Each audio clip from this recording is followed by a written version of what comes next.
Hello, welcome to my channel. Today we're going to do missing persons and unidentified females, a list of them in compilation for Josephine, Curry, and Coos County, Oregon. The first one we have was 1977. She went missing in Grants Pass, Oregon. She was only 15 years old. And let's see what it says. She was last seen July 19th, 1977. And it doesn't really give you much information other than the fact that she was wearing a retainer. She has brown hair and hazel eyes. Her right arm was broken previously twice. And there's some photos. The next one we have, she went missing 1979. She went missing July 20th, 1979. Brookings, Oregon. She was 29 years old, 5'2", 130 pounds. I believe we would pronounce it Irin. She was last seen during the day, July 20th, either at her campsite in Harris Beach State Park or at McKay's Market in Brookings. Her tent containing belongings and her cat were located in the park by park staff when she failed to check out of the park.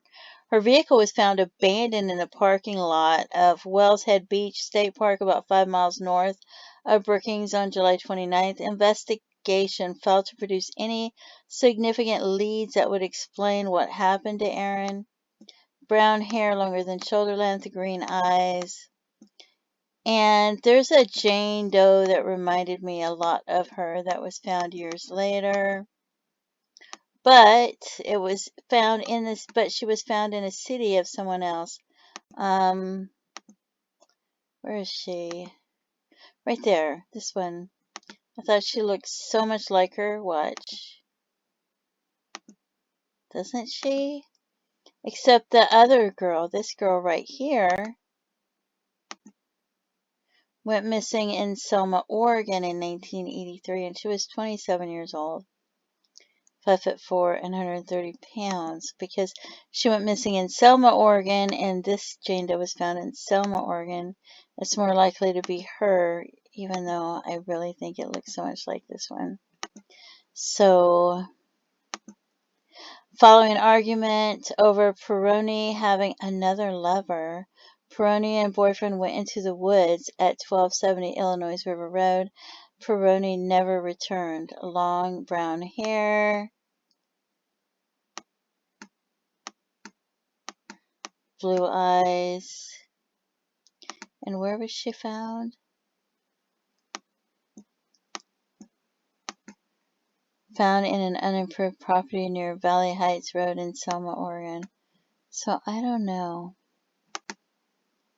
Anyway, back where we were. So this Jane Doe is Irin, and she went missing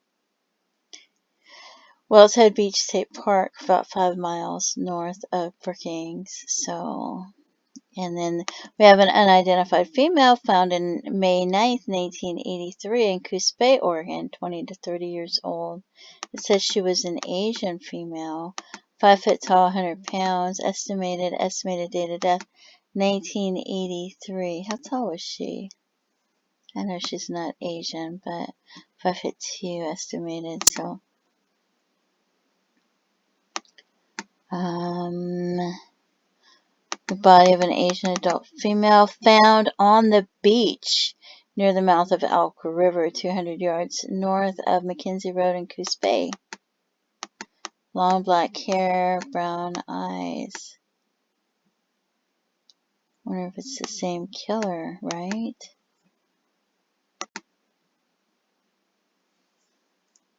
And her hair was long brown hair and green eyes.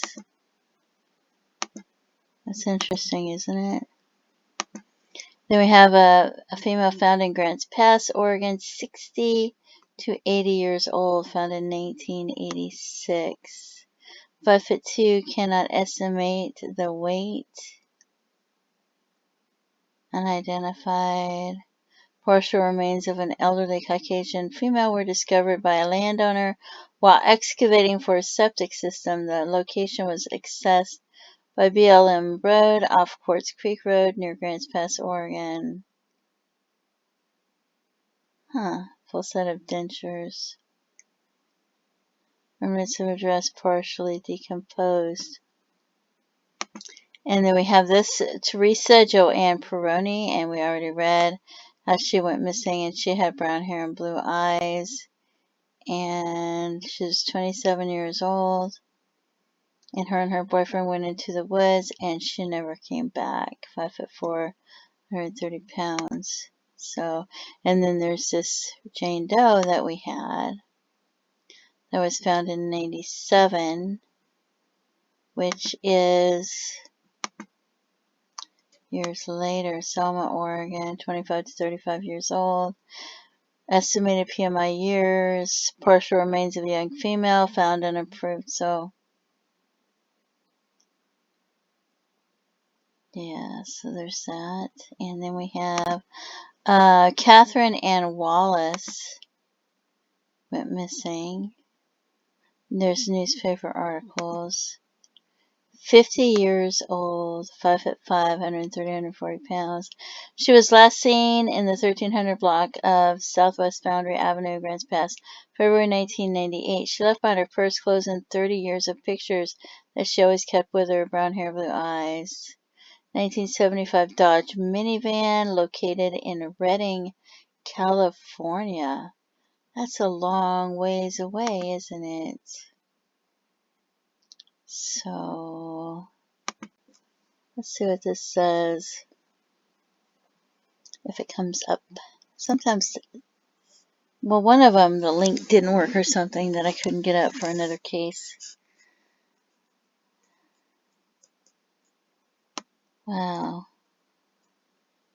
I can't really. Oh, there we go. Okay. Sheriff's detective turned to the public for help in unraveling a mystery surrounding clothing and a sheet discovered along an unimproved road near the Jackson Reservoir, about 1.5 miles from the city. A forester spotted a wad of items in April 1999. The 2 shop rags, 2 dresses, a sheet of sock, and an absorbent material weren't recovered until recently, though. When the forester read an article about cold cases, Detective Colin Fagan said the items appear to be about the right size for Wallace. Stains on the flowered dress, a shop rag, and the sheet tested positive for iron oxide, so they could be blood. They were so weathered that the Oregon State Police Crime Lab in Central Point couldn't find hemoglobin to confirm it is blood. Stain patterns on the sheet resemble those left by wrapping around a body, Fagan said.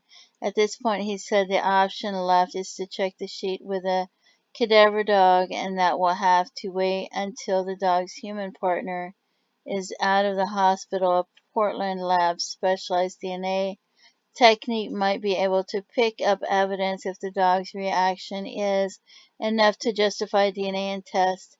Detectives have a sample of DNA from Wallace's mother. It's a sliver of hope, Fagan said. Hope still lives in the Reno, Nevada home of Wallace's partners, Robert and Shirley McCarthy. Her father tried to unsuccessfully to track her down.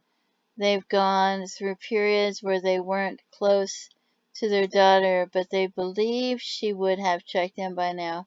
Besides, he added, things were good between them right before she disappeared. Every time the phone rings, I hope it's somebody with news, McCarthy said. I get disappointed and I go on with life. Her parents sent her money to buy a bread maker for Christmas in 1997. She called in January 1998 and mentioned how she enjoyed it, he said. Then the call stopped. He's upset with how law enforcement has handled the investigation. He believes his daughter is dead, and he doesn't understand why the person who did it isn't in jail. So there's that. That's pretty sad. And then we have Katrina Dawn Sweaney, missing since March 5th, 1998, Grants Pass, Oregon. Is that the same place? It is. 25 years old, 5'2", 110 to 115 pounds. Katrina stated to her mother she was going to Roseburg with a friend and her husband to keep them awake while they were driving. She said she'd be home that night or the next morning. Her mother stated that Katrina would normally call if she was delayed. Katrina has 3 children she left behind. Red auburn hair, blue eyes. So what happened with the people she was to keep awake? I mean, were they fine? Did they return? I don't understand. Marie Roache, Grants Pass, Oregon, disappeared June 8, 2000, 43 years old, 5 foot tall, 110 pounds. Left residence at 2 o'clock. Vehicle later located on Onion Mountain over an embankment with no signs of Kim. Her purse and wallet were in the vehicle. So, strawberry blonde hair, blue eyes.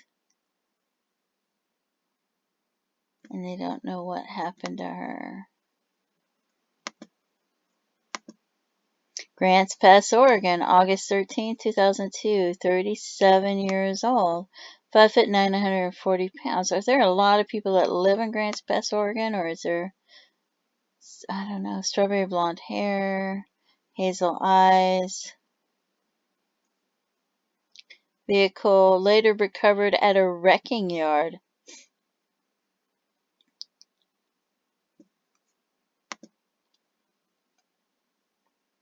So there's a photo of her. She was 37. Grants Pass, Oregon, 2006, age 19. 5 foot tall, 105 to 110 pounds. Patricia Watts was last seen November 29, 2006, leaving the Old Town Mall in Grants Pass, Oregon. Hair dyed blonde, brown roots, long blue eyes, wears contacts. So, and there's also other information if you'd like to read it on there. Coos Bay, Oregon, 2012. Glenda S Campbell. There's a photo, 5'6". She was 59 years old. She was dropped off at her apartment and failed to show up at work the next day. Her cell phone and purse were found in her apartment. She is known to walk down on the beach near her house. It is out of character for her not to show up to work or contact anyone, so they don't know what happened to her. So, and then we have Kimberly Ann Mericle went missing March 2nd, 2017. She's 46 years old, 5'3". She was last heard from by phone by her sister. She's not been heard from since. Brown hair, blue eyes. So nobody knows what happened to her. 2018, Ericka Hogg, 39 years old, 5'6". Last seen May 17th, walking in the 7800 block of Deer Creek Road. Light brown, dead dreadlocks with rainbow-colored highlights. Her eye color could be different. I don't know. She's got a mirror around a leaf on her bicep, and they seem to have a discrepancy with her eye color because it's been reported as different colors. So, Lisa Nicole Cronin, missing since December 19th, 2018. 6 foot tall. Wow. She was last seen in Sunny Valley, Oregon, December 19th. She was reportedly getting a ride to visit family in Grants Pass, but she never arrived. And they have no idea what could have happened to her. And there's more information. That's crazy. So, Holly Ann Odom, she's been missing for a year and a half now, January 7th, 2021. Unless you're watching this video later. 34 years old, 5'4". She was last seen in the Blue Ridge area on foot. The area is a rural mountain part of Coos County, which is highly covered with dense brush. Brown hair, brown eyes. And so they're not sure what happened to her as well. So if you have any information on any of these cases, please contact authorities, whether you feel it might be relevant, you're not sure if it's relevant, or if it's hearsay or whatever. Give them any information you can. Don't forget to pray for their loved ones and their families. Feel free to leave comments, and have a great day. Bye-bye.